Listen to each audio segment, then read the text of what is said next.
আপনার বাড়িতে বা দোকানে আসা এই ইলেকট্রিক বিল আপনি চাইলে আপনি নিজেই পেমেন্ট করতে পারবেন। দেখুন, ইলেকট্রিক বিল পেমেন্ট করার জন্য যেকোনো একটি অনলাইন অ্যাপ্লিকেশান চালু করে নেবেন, ফোনপে, গুগল পে। দেখুন, ফোনপেতে আসার পরে দেখুন এই ইলেকট্রিক বিল এখানে ক্লিক করবেন। ক্লিক করার পরে আপনার যে বিলে এখানে সার্চ করবেন WBACDTCL এই লেখাটা দেখবেন, এটা সার্চ করবেন। সার্চ করার পরে দেখুন সব থেকে দেখুন 3 নম্বরে যেটা আছে বা 2 নম্বরে ক্লিক করে নেবেন।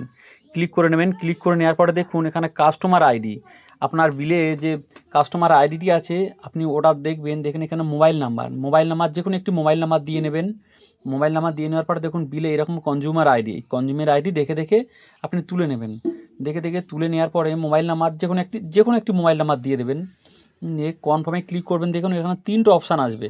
দেখুন উপরের একটা আছে, 2 নম্বরে একটা আছে, 3 নম্বরে। আপনি চাইলে দেখুন যে কোনো একটা মাসের পেমেন্ট করতে পারেন উপরে, এবং 2 নম্বরে আছে দেখুন 2 নম্বরে আছে 2 মাসের পেমেন্ট। আপনি একসঙ্গে 2 মাসের পেমেন্ট করতে পারেন। 3 নম্বরে আছে দেখুন 3টে মাসের। আপনি চাইলে 3টে মাসের পেমেন্ট একসঙ্গেও করতে পারেন।